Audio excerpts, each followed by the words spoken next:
Belle. Welcome back to my channel. Today's video is going to be a wrap-up of recent reads, so 10 of my recently read books. It's the third book in the Poppy Pym series by Laura Wood, Poppy Pym and the Smuggler's Secret.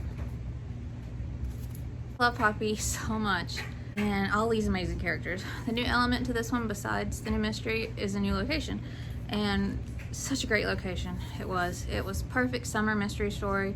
Spooky, maybe haunted castle, smugglers, kidnapping, secret tunnels, signals being sent at night, and some fun in the sun and sand doing a little surfing on the side.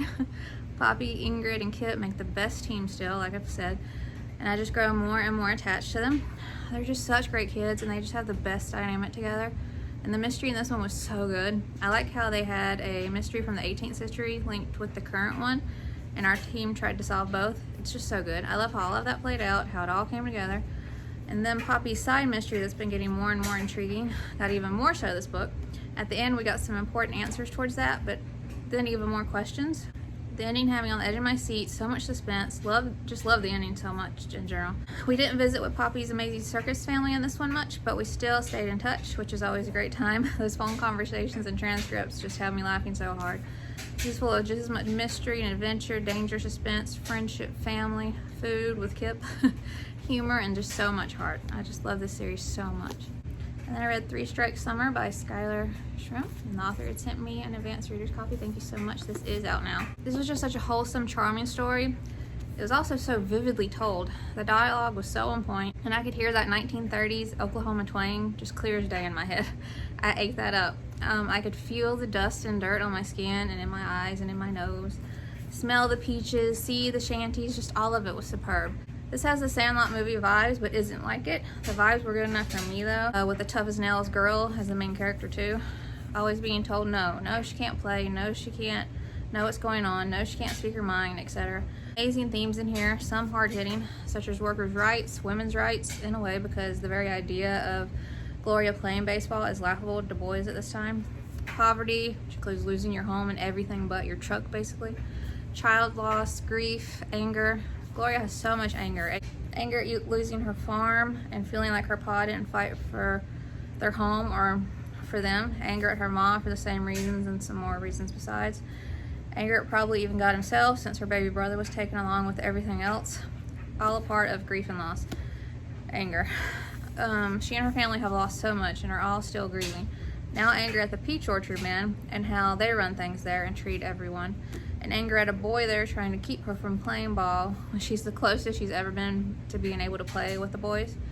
And yes, Gloria has a chip on her shoulder, but I'd say she earned it. She's one tough cookie. This has Depression era issues, workers' rights, like union type talk and strikes, etc. The author note even explains what's real versus not in the book, which was so fascinating to read itself. I learned so much. She discusses the Dust Bowl refugees, factory farms, the effect both had on immigrants in the area, organizing workers, and just so much more. This is out now and I just loved it, highly recommend. And then I read the second in the Witches of Brooklyn series by Sophie Escabasse, What the Hex. And I just was flying through these. I read this one so fast too, and I had the absolute best time. I just feel so cozy and happy while reading them. They're like warm hugs in graphic novel form, and I definitely needed it and I appreciated that at the time. And I'm just so in love with Effie and her aunts, Lion, and her friends so much. Especially Effie and her incredible aunts though. I wish these were a TV show. Can't say much since this is the second, but Effie is learning the witchy ropes still from her aunts and Frances, but she has some friendship and jealousy drama to deal with in here. She learns more about friendship, what it means to really be a friend, the power of words, talking about problems instead of keeping them inside, and so much more. These are filled with so many great messages and lessons for kids. And can we talk about Lion in this one? Wow, I love him even more. There's also a new character introduced, and I love what they brought to the story and everything we learn about them as well. I just love this so much. And another amazing ending. Book hug worthy, all the feels ending. Just highly recommend. And the artwork, again, is beautiful by the author, again. Then I read The Griffins of Castle Cary by Heather Shumaker. So beautiful. I think I had this in my summer reads, but I think they're on spring break, so it was like my spring summer books I wanted to read. And this was just incredible. I had to make myself put this down the other night. because I already stayed up extra late to keep reading, but I had to put it down and finish it the next day. It was just so good. This was just spooky enough and heartwarming at the same time. These siblings are incredible and have a very realistic relationship. I love their eccentric Aunt Effie so much. Griffinage was so cozy sounding. This quaint cottage and the English countryside, just so atmospheric. The sheep, some stampeding, Castle Cary, the tower, the old oak tree, and more. Just loved it all. Plus the ghost stories, the amazing Shep, neighbor and friend of their aunt, that he tells them. I just love everything we learn about the ghost, and the whole backstory is just fascinating. Then who can see ghosts, the hiccups, and just every detail the author put into this was incredible. There's just one adventure after the next, maybe even including a police chase. Uncle Ben has my whole complete heart though. Aunt Effie's worry and love for Uncle Ben and everything that goes with caring for a dog are superbly written by the author. It comes right off the page into your heart, especially if you're a dog lover and know the feeling well yourself. I mean this in the best way. The dog is fine. If anything happened to an animal in a book, I would not be this happy about it. This is full of mystery, atmosphere, family, ghost, imagination, suspense, adventure, action, and so much more. Highly recommend. I really need more middle grade from this author. I love this. And then I read the third in the Witches of Brooklyn series by Sophie Escabasse, Some More Magic. And this recently just came out. I don't know if this will be the last or if there'll be more, but it's the last one currently out. Like I said, I just read these all so fast. And I loved every single second. I'm so sad I don't have any more to jump into and read. I'm just so happy I read them though. This one has a whole new location, an awesome witchy summer camp that's really focused on nature. Effie will be away from her friends and aunts, and Effie isn't too thrilled about going, but adventure, magic, and mayhem follow her no matter where she is, and this time's no different. The panda, such a terrific addition, and I love the whole story there. I love the friends she makes at camp and seeing what different magical gifts the kids had. Love Checkers High too, I want to play. Effie is a total mood, vibe, and everything. Her shirt that says "No Sleep Till Brooklyn" is phenomenal, and every time I saw it, the song sung in my head. You know. These are full of friendship, magic, adventures, misadventures, found family, and believing in yourself. Great messages throughout the series. Just highly recommend. Again, beautiful art by the author. Just love these. And Random House Kids and Random House Kids Graphics sent me this. Thank you so much. And then I read the first book in the Alma series by Timothée de Fombelle, The Wind Rises. And European Editions and sent me an arc, and like right after I started the arc, I got a surprise. They had sent me a beautiful finished copy in the mail, so thank you so much. So this is out now. It's an amazing adventure story while at the same time showing the horrors of slavery. It was a slow start, slow build, but once it got going, it really took off. We follow a large cast of characters whose lives and stories all became intertwined. I enjoyed Joseph's part the most, maybe. Dubois may be my favorite character though. But I enjoyed Joseph's part the most, I think, because of everything happening on that ship and just everything we learned just from that alone. Sweet Amelie? There's just so much going on there, including the real evil of slave trade. The author doesn't shy away from the horrors either, like the brandings, the change, the tight enclosed spaces where people had to be right on top of each other, the whole journey, and just all of the horrible treatment of these individuals. And only a couple people have thoughts about the wrongness of it all, but that's how awful reality was at the time. The author shows how wrong it was by his narration and writing and the conversations to then have. It's engaging, very detailed, full of action and suspense, danger and history that we must always remember. It's also full of resilience and hope. It ended with hardly any resolution, which was kind of frustrating. So I really hope that next one gets translated English. So, like I said, this one just came out, and it's just an important story. Thank you so much. This is a hard one. I had been sent the second in the Dreadwood, and I bought the first Dreadwood myself, so I went ahead and read that by Jennifer Killick, so Dreadwood. And I loved her Crater Lake series so much. So I want to start by saying I love this book, but I didn't give it any stars on Goodreads, and I won't recommend it personally for middle grade readers, which I usually never do that because I don't have kids, and so I don't like to say, But with my faith and the way my mama raised me, she would never have let me read a book with the word GD said in it. And that's what happens in here on page 225. And since the book is 314 pages, I was probably pretty invested. And it's only said that once in here, thankfully, I guess, but I still think it's just so unnecessary. As you'll understand why I have to worry about this in middle grade books. And they roundabout cuss too, which is what I call it, because I don't know how else to say it. Like, which when you're going to say GT, not sure why you have to say shiz instead of another word, but okay. The last book that did this, the main character was more middle grade age, I guess. These kids are in high school. Unless I'm not remembering, it doesn't say their age. It seems more upper MG, younger YA, but it's only listed as MG, so as far as I know, so I don't know. But if that doesn't bother you, the story and writing were even better than our Crater Lake books. This was like the movie Tremors meets Arachnophobia or Eight-Legged Freaks. I love the original Tremors movie so much, so I love that. Just so creepy, lots of danger, action, suspense, and humor. The dialogue, banter between these kids is so good. Gus had me laughing so many times. Some great lessons in here, and relatable issues as well. Love the friendship that forms between these characters and the bond they now share. The ending was amazing, but all of that makes it even more disappointing to me that that word was in there. So, and I really hoped it wasn't in the sequel. So, yeah, I don't understand it, but like I said, if that doesn't bother you, it's an amazing story. And then I read Flip Terms by Katherine Arguelles. And thank you, Jollyfish Press, for sending me a copy.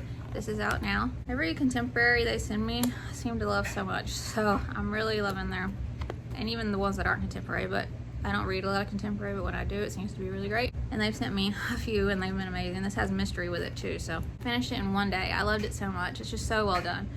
It's so many things in one. It's a wholesome, charming story. Then there are mystery throughout we try to figure out, along with our main character, Maddie, and her best friend, Ez.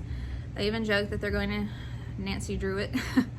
Then these characters who are not only amazing, but all relatable for kids. Ez has alopecia, which means she has no hair on her head or eyebrows, etc. She doesn't wear a wig or anything. She just owns it, and she's just the best. But she also shows what it can be like for her, with people always thinking she's either gay or has cancer because she's bald. People are so stupid. And even when she acts like it doesn't get worse, of course, she's only human. Also, Maddie has anxiety, and it used to be pretty bad, and she saw a therapist, but then meds have helped tremendously, and now she only sees a therapist if she needs to. Yet her family still treats her with those kid gloves, not telling her anything, always saying, "Don't worry, afraid she can't handle anything." So this makes her want to prove she can handle a stressful problem with her anxiety, which brings me to the next relatable issue, unfortunately, sexual harassment. This boy named Lucas has been messaging and trying to get Maddie to go out with him for about 2 years, but recently he's gotten worse. This is still a very innocent book, so this harassment isn't graphic, but it's no less wrong. Making someone feel that way, even if it's just a hug they don't want, is wrong. I know boys get harassed too, but I can only speak as a girl. It's just a horrible feeling. The person doing it, and sometimes even others who know, treat you like you're crazy, like it was nothing, you're overreacting, or you wanted whatever it was to happen. That makes it all even worse. So please don't ever say that, any of those things to anyone. The author nailed it on what many boys like that are like, what they say and do, how they make you feel with the manipulation with words and the unwanted advances. Plus, it's like we're trained somewhere in our lives to automatically feel guilty and think we must have done something wrong because of what someone did to us. The author handled this honestly, appropriately for middle grade readers, I think, and the way it played out throughout the story was very well done. I was so proud of Maddie at the end of this book for so many reasons, but a certain part of the dance in particular. There's even a first, I believe it's her first crush, still very innocent. Usually I feel icky as an adult reading any kind of romance stuff in middle grade just because I'm an adult, but not this. I was smiling ear to ear. It was just the cutest thing. The way the author did it just made me get those butterfly cutesy feelings like I did at that age. And they're just so adorable. And at that age, for me anyway, it was all very innocent. The banter back and forth, holding hands, the looks, talking with your friends about your crush, a kiss or two, pecks really, and that's all. Just so cute. I was just also so impressed with the writing. Amazing flow to the story. The author wrote such great characters who I loved. They all had the best dialogue, especially when the main friend group is together. Maddie, Ez, Nico, Aiden, and Owen. Aiden and Owen on her riot especially. Then she is able to weave so many things together throughout the book and have it all come together and beautifully. And I even learned a lot about swimming I didn't know, and I enjoyed it. Like I said, this is out now and I highly recommend it. On my heart, I read the fourth and currently last Poppy Pym book by Laura Wood, Poppy Pym and the Beastly Blizzard. And she put it was the last for now. I think this came out in 2017 though, so I love this series and I'm so sad it's the last book currently out, but these characters forever have my heart. It's Christmas time at the school in here and we get to see Poppy's circus family plus some others for the holiday. It's definitely not a dull one either. A huge snowstorm that traps everyone where they are, so there's that vibe, plus the new mystery. Well, there's actually a few mysteries for our kids to solve this time, but if anyone can, it's them. We've got some long-awaited answers for Poppy and her personal mystery, and I did not see any of that coming. I had the whodunit completely wrong as well. So many twisted turns, and food. I love Poppy, Ingrid, Kip, and the circus family, and the school family. All the characters in these books I've grown so fond of, actually. I love the way it all came together, and I love how each book had its own season and vibe, mystery. These are full of adventure, friendship, mystery, family, humor, danger, food, imagination, and heart. If the author ever was to revisit with Poppy, I will be adding to cart. Highly recommend. I just love this series. And then lastly, I read the second in the Lost Wonderland Diaries by J. Scott Savage, Secrets of the Looking Glass. Shadow Mountain sent me an advanced reader's copy. Thank you so much. And this is out now. I'm reading so many great sequels lately, and this is definitely one of them. It was such an interesting concept for the plot, and I love how it makes you take your own look in the mirror and see all the parts that make up you. The writing is still extraordinary, and this one even more so felt like I could actually have been reading a Lewis Carroll book. The writing that is so creative, imaginative, unique, kooky, brain-twisting. You love it so much but makes your head hurt trying to imagine writing it yourself, like that. I mean, Lewis Carroll has poetry that's classified in the genre of literary nonsense, so I guess that's my thing because I love it all.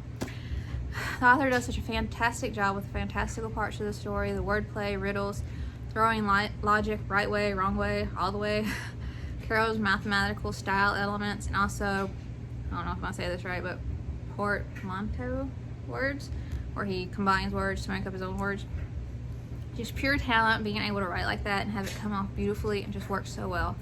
The author notes in the back that in Through the Looking Glass, Carroll ended one of his chapters with the title of the next while introducing the Tweedles. Tweedledee, Tweedledum. He thought that was fun, and the author thought that was fun and adopted it to this book, and he's right. It's such a fun and different way to end and start a chapter.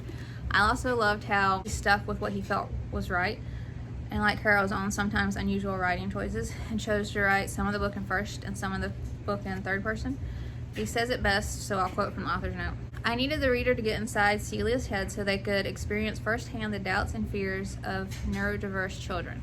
I don't think that would have been as effective in third person. Once we reached Wonderland, first person was too limiting to show the amazing world Charles Dodgson, Lewis Carroll, created, and I completely agree. He made them both work, and it was fabulous. Also, the chess in here and the deeper meanings and how it helps them so much in their quest was all so good. I still love Celia and Tyrus so much and loved how their story evolved in this one. Everything they learned about each other and about themselves and even others. This still shows how much power words can have as well. So many amazing messages, lessons throughout. The battle scenes are extraordinary. The way they battle, love it. The Black Sheep pirate parts were some of my favorite and so daring and imaginative.